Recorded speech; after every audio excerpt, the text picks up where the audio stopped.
Hey there, Stefan here, host of the Farmers Market Podcast, and you are listening to episode number 11. It is Palm Sunday, and we have one more week to Easter. And guys, this is a special episode. I've got a special treat for you today. First off, we'll have a sit down with Ray Tyler of Rosecreek Farms, part one of a three-part series, plus storms affecting the Southeast and what to do when the weather is rough if you're gardening or you're farming.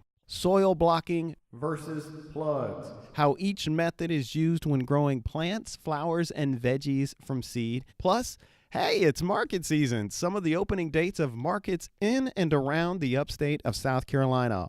All this and more on this episode of the Farmers Market Podcast.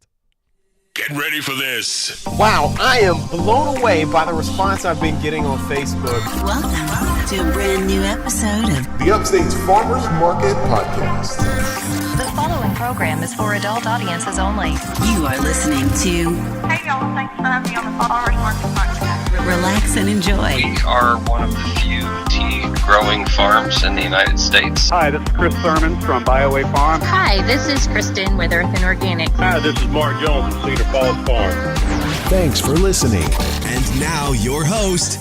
Great day, everybody. My name is Stefan, and you're listening to the Farmers Market Podcast, the show that talks to farmers, homesteaders, craft makers, small businesses, and much, much more right here in the upstate of South Carolina and beyond. We keep it fresh, and we keep it local. Here, we talk about all things farmers market related. Be sure to subscribe to the show on iTunes, Soundcloud, Stitcher, YouTube, and become a supporter of scafarms.com. It's the home base for My Farm Online and the Farmers Market Podcast. Now, please share with all your friends on Facebook and other social channels, and let me know if there's a local farmer that you would like to hear on the show. Now, today's guest, he started his farm adventure back in 2009 with his lovely wife. The two have been cranking out massive lettuce production in Tennessee, and he not only puts in the work on his farm, but he shares his knowledge online with new and experienced farmers across the globe. Welcome to the show from Rosecreek Farms, the one and only Ray Tyler. It's a pleasure to be here. Thank you so much for having me. Now, you can find Ray and Rosecreek Farms at rosecreekfarms.net. On Facebook, you can find them as well, and Instagram, as well as various other places on the web. I mean, this guy is everywhere. Now, Ray, can you give our listeners the dirt on Rosecreek Farms? Yeah, so it's me and my wife, Ashley. We run a 1-acre market farm.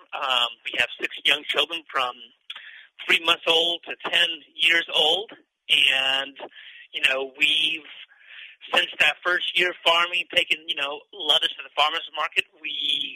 Our goal was to have lettuce production and food 52 weeks a year. Folks like to eat year-round, and we have really enjoyed that challenge of having consistent quality produce year-round. And so just about dialing that in and just making it better and better each year. Now, I'm going to back you up just a little bit. You have 5 kids? 6. 6 kids. Oh my gosh. Yeah. So, okay, wait a minute. 6. You're a full-time farmer. Your wife is right there beside you. Yep. And you're managing 6 kids. Now, if you've ever managed one child, you know it's very difficult. So how are you how are you guys managing? I have 4, and now 3 of them are out of the house. So we have just one now that's in the house. But you're doing this full time, and if you're a farmer, or if you've been around farms, you know that it's a full-time job and then some. I mean, you live and eat and breathe farming. Yeah. So how in the world are you guys juggling and managing all of these? I mean, the children, and then let alone your production. Yeah, I mean, it is. There's definitely days that is more challenging than others. I think a lot of what and this is something we're learning all the time. But in the early years, we basically set out that we wanted a farm. We wanted, my wife came from she had a really large, came from a lot of brothers and sisters, and so she knew that she wanted to have not a large family, but she knew she wanted to have, quite a few kids. And so to make that even more complicated, we knew that we wanted to homeschool, which is a decision that we made. and both of us were homeschooled, and so we kind of really liked that and felt really comfortable with that. So we knew that was going to be a challenge. And so I think what we've learned is we had to set limits on our life. And if everything is open-ended, where, we're just going to work until it's done, work is never done on the farm. And then, the children suffer, and so they get needy and they get, out of control. And what we've learned is if you can have a consistent shut-off time, that gives the children, they know at this time they're going to have your attention. And so, I never do any work, whether it be emails, talking to anybody else, past 5:30. And they know that at 5:30, Daddy will not be engaged with anyone else except them. And wow. So that's been a big part of it, because I think, as you know, the only way to be a successful entrepreneur, business person, farmer is you've got to have, it doesn't always exist, but a somewhat stable household family. Right. And, that is, it's work. Like it's nonstop work. You have to work at it. It's not like you tell your children, hey, this is how to behave, or this is how things are done once, and then they always do it. Like you have to work at it every day, all the time. So I think that's been really important. I think communication with me and my wife it's crucial that we're on the same page. She sees things that I don't, and I have to learn how to listen and work things out together. That's, as you know, any married person know, that is a work that you do every day. And, and I think since we've put limitations on ourselves on the farm, it's made us question of, is this the best use of our time, on the farm? Can we make this easier? Can we cut out this crop? Can we create, how can we run our farm where there's less weeds? How can we simplify our sales? And so you're always, because, you've got an 8-hour day, and so you have to make every hour as effective as possible. And there's seasons, so it's always evolving. But in short, it's a lot of communication and a lot of on purpose, doing things with purpose. So and I guess that's key too, because I know a lot of farmers that are farming with their spouses or significant other, and just that dynamic in and of itself is challenging. And you're doing it not only, I mean, you've got videos online right now that your wife is like right there. She's right beside you, going through the motions and doing the exact same things that you're doing. And I know people that work well together, and some people don't work well together. But the fact that you guys are doing it, you set a course, and you're doing it with children is just amazing. Like right now, what do you have that you're doing on the farm right now as in terms of production? Now we're in the middle of, we want to call it winter, although it doesn't feel like winter right now. It just feels like early spring. Right. But what do you have going on? I know it's like I think I was wearing shorts the other day. But what do you have going on the farm right now? Right now we're growing in. We've got 9 tunnels up right now, and so we've got, of course, a lot of head lettuce. Some salad mix. We've got a lot of spinach, radishes, turnips. We've got carrots. We've got herbs. We have celery fixing to come on. We've got, microgreens, but we're really, what we do, what we're known for is head lettuce in our area. So that's going really well. We also have a full-time employee who's very, very good. He's committed. He's part of our permanent team here in Rosecreek, and he's highly motivated. He's well paid, and he shares strong family values as well. And so, so he's kind of managing our day-to-day production right now, just him. And then my wife is on Monday and Tuesday, she is basically in charge of pack, wash and pack for all of our orders. So I am doing a farmer's market currently on Saturday.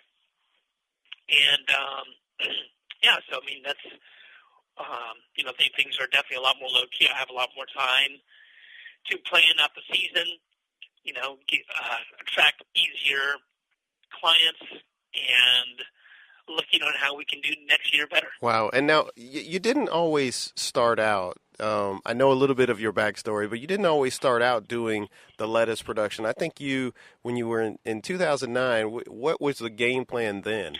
Well, I think in 2009, it was just this fantasy of, I did not want, I was... We all live the fantasy. Yeah, I was driving, 4 hours a day to work to Memphis, and I had a 6-month-old daughter. Oh, wow. And we knew we wanted to have more. And I came from like a lot of people in today's society, a fairly broken family. I knew I was going to have to be more present to help break that cycle. And we did this garden, and we were like, wow, this is really something. What's the chances of doing this full time? And there was no small scale farmers that I knew of at that time. Someone handed me Elliot Coleman's Farm in the Backside of the Calendar, this paperback pamphlet, and I was really enthralled. Right. And that just kind of got me started down the rabbit hole, you could say.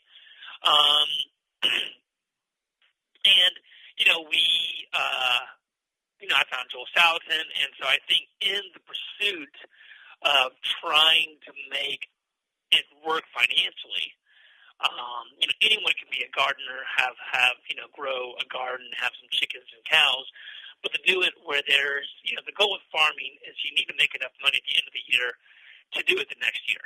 Right. So the big problem with farming is that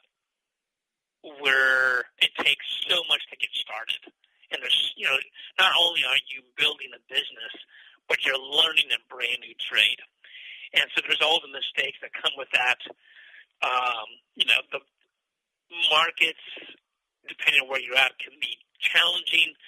So I think those first years, it was just this whirlwind of what do we want to do, what will sell, and how can we make this work. And so, in that process, I obviously had another part-time job that was really, it was supposed to be part-time, but it was really full-time. Right.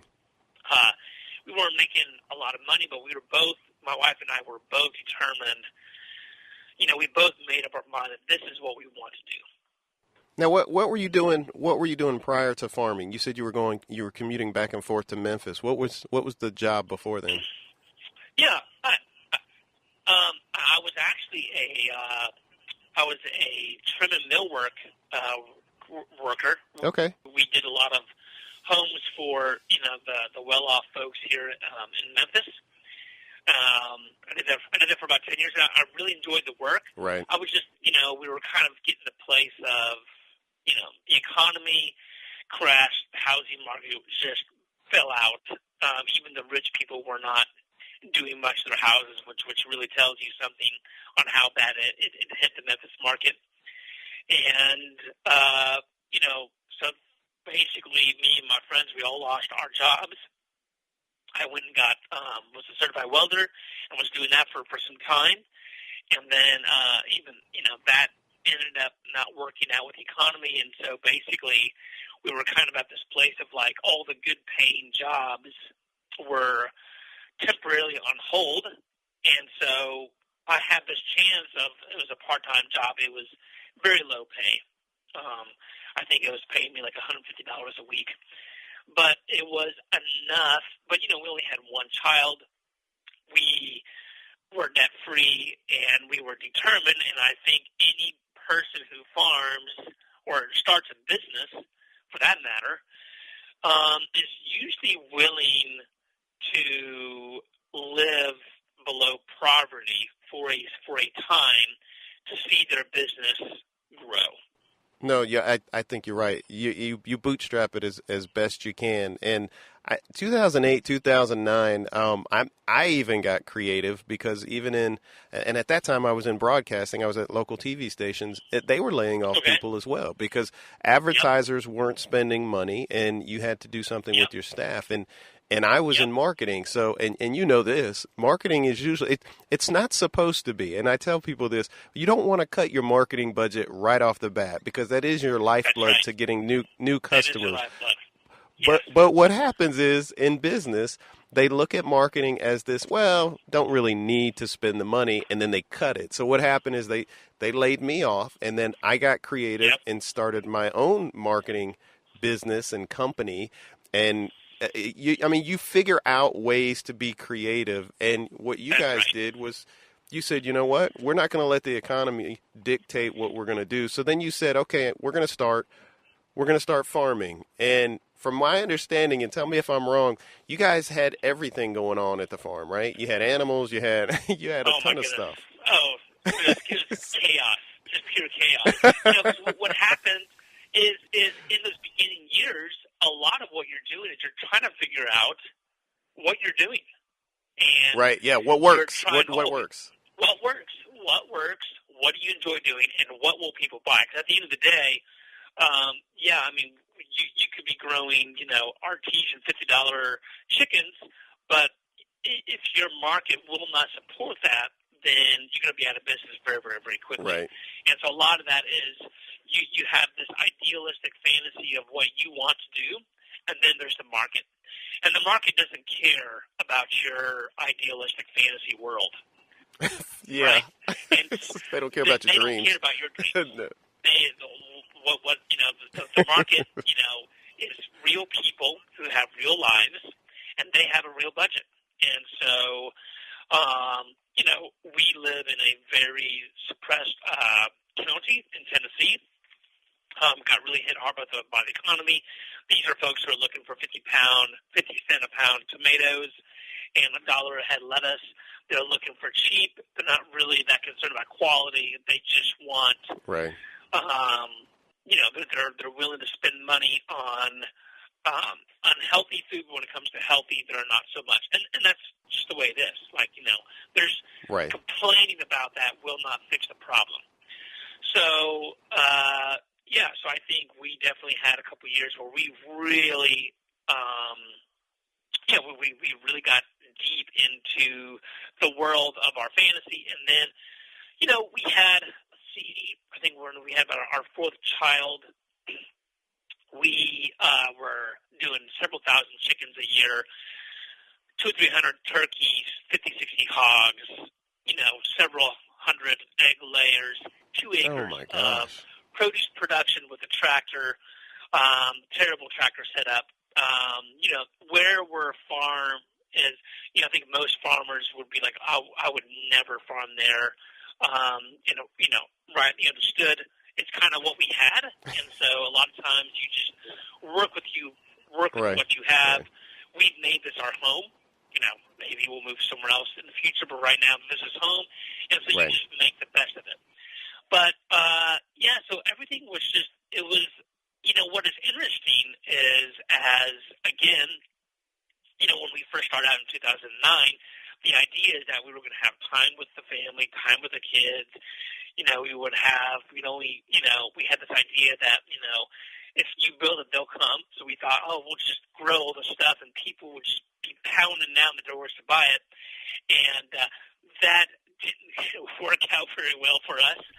And there you have it, guys. Part 1 of a 3-part series with Rosecreek Farms' very own Ray Tyler. Now, next week he'll talk a little bit more about the farm, and he'll also talk about a family challenge that they had when his daughter was diagnosed with cancer. And stay tuned. You gotta listen to next week's episode. Now, I do want to say you might hear some wind noise in the background. It is Sunday, and the storms have been coming in through the southeast, and I just want my heart and prayers go out to all the families being affected by the storms. There were I believe five people who were killed because of the storms that came through part of the southeast this past weekend. A line of storms, baseball-sized hail, ridiculous craziness happening in the month of April. And if you're a farmer and you're out there and you're struggling, I have seen on Facebook several people post about just the wind tearing up their greenhouses and literally costing them not only their crops, but costing them a lot of money in replacement repairs.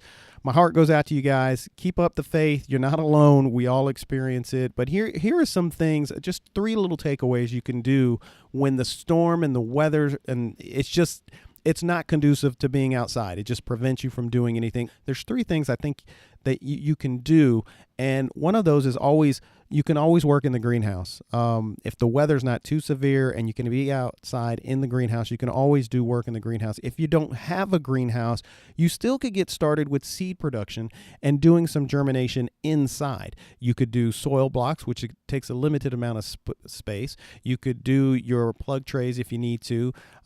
But if you have the ability to do that during severe weather, it's a great way to kind of still stay in the flow. You just kind of got to be flexible enough to do that. Also, before the weather hits, and even like literally when it's on you, I've had to do this a couple times. Go out there and protect your crops, whether it be a row cover, whether it be I've used netting. Netting obviously keeps the insects away, but the netting also, if you know there's going to be heavy rains, it will actually diffuse some of that rain that's coming down. I've used shade cloth. Shade cloth works great for that. So that way your crops are not getting basically doused with a heavy, heavy downpour. Also, when you're preparing your beds, try to make your rows, your walkways and your paths deep enough to where if rain catches, the rain can be funneled off of your beds and down those rows and then out your market garden. And this applies to folks that are doing small little market gardens in their backyard. This applies to urban farmers. This applies to regular farmers. If you build those rows and you build those beds up, the water will funnel right down and right off of your beds and it won't flood you out. There's one big weather problem that I absolutely hate. And you can kind of hear it now. It's the wind. The wind, if you can set up wind breaks to protect your gardens and to protect your plots, I would highly encourage that. Out west, you guys know about wind breaks because you have them everywhere, especially when there's low flatland. Wyoming is what I'm thinking, where I remember seeing these wind breaks. Anyway, if you can set those up, wind is a killer for me. If anybody has any great recommendations on how to protect your crops and protect your property from wind, feel free to leave it below in the comments, and I will be sure and relay it to the rest of the world, because that's one thing I just don't like, and that's wind. Okay, let's talk soil blocks versus plug trays. Which is better and why? And what should you do if you're just starting out? Well, I have actually experimented with both of these. I originally started out with soil blocks because I watched a video, I believe it was Elliot Coleman, and I was doing some research when I was first figuring out what I wanted to do as far as farming goes. I knew I didn't want to do anything big and get crazy with the farming. I just wanted to be able to produce enough, not only for me, but maybe go to a farmer's market and sell it to some local folks.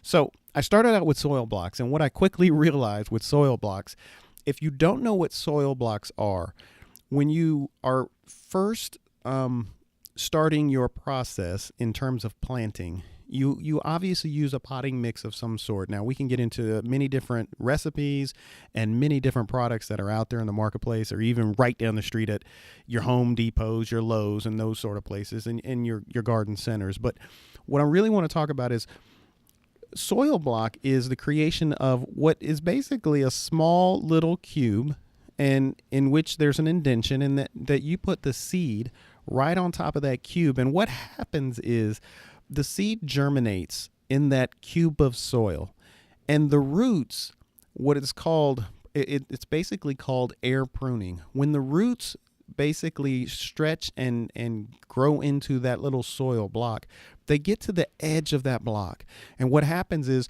the roots go, oh, there's nowhere else to go.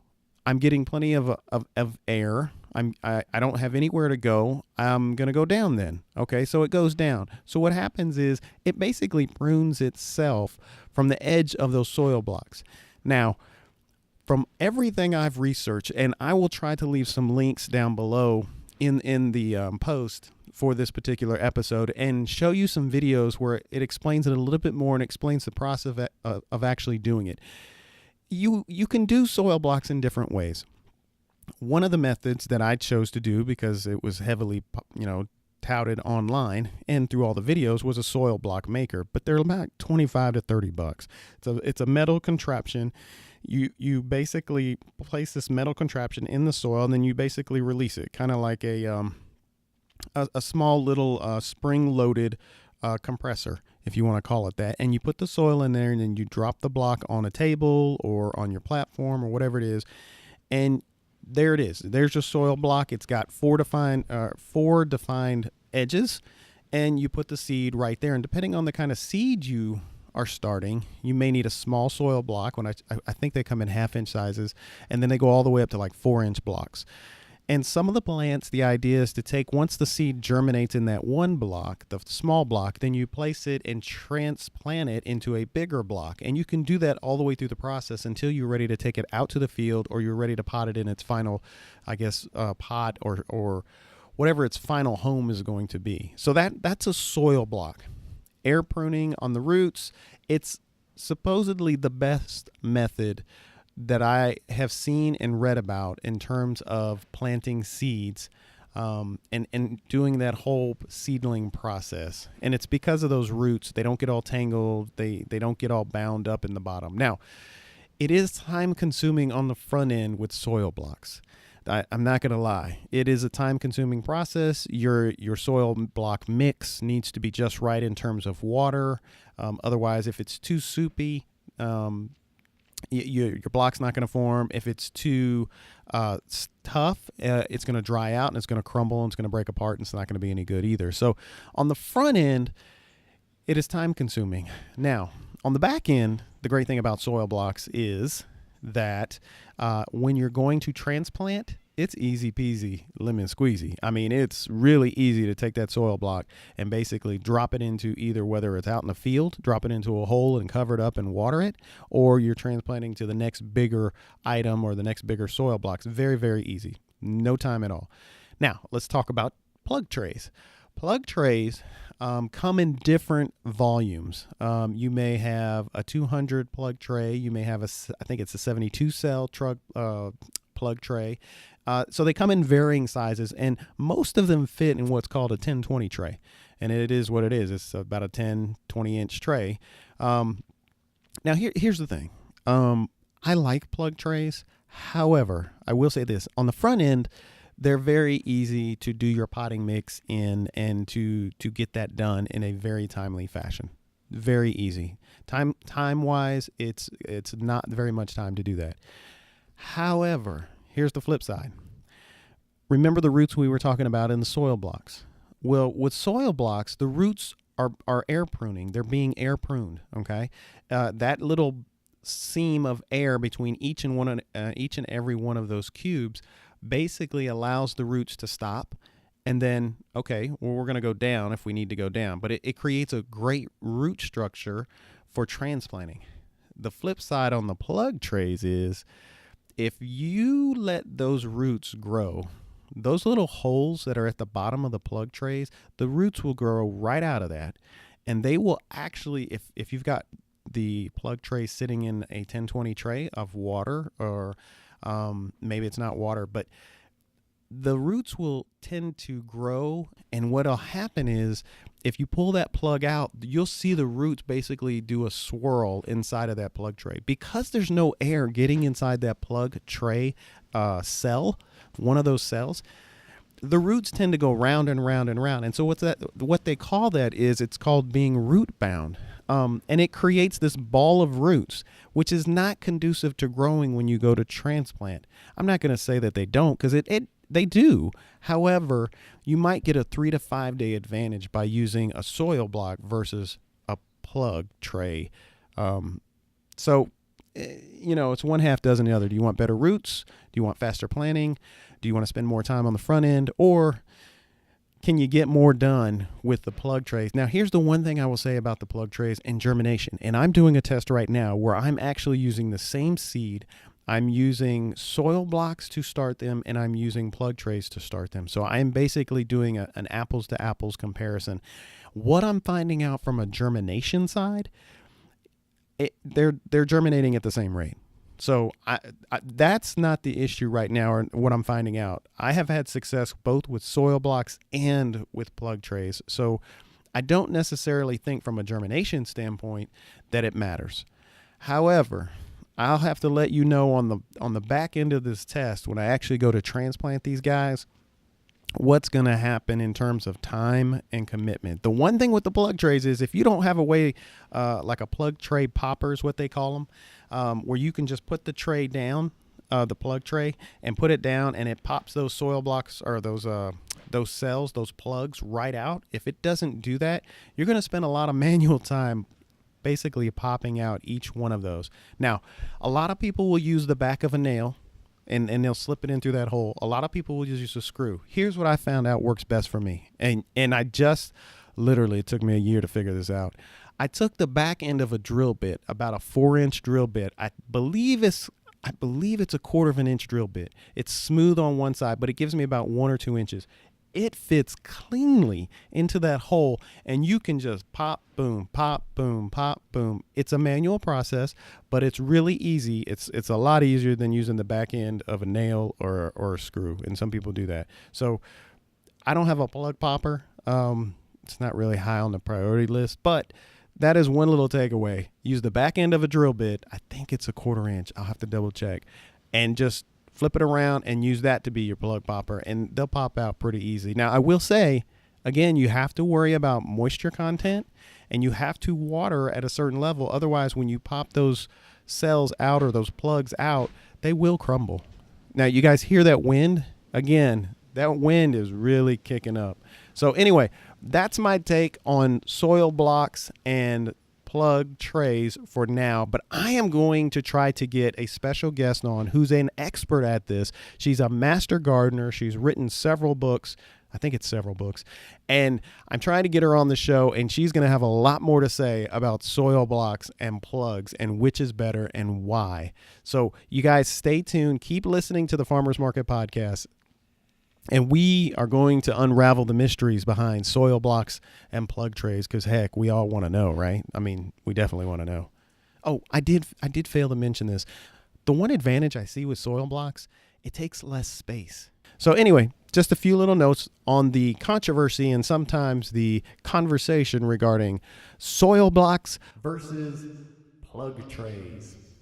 Market season is here. It is upon us. It is spring, and things are blooming and growing and getting ready to be eaten by everybody that's going to the local farmers market. Now, hey, here are a couple of farmers markets that are happening here in the upstate of South Carolina, and some dates you want to keep kind of handy.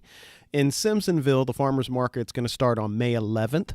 In Fountain Inn, the farmers market's going to be on the 18th of May. It starts May 18th. And then, of course, the big market in Greenville, the Greenville TD Saturday market, starts May 4th. May 4th. Greenwood Uptown Market has already started, both on Wednesday and Saturdays.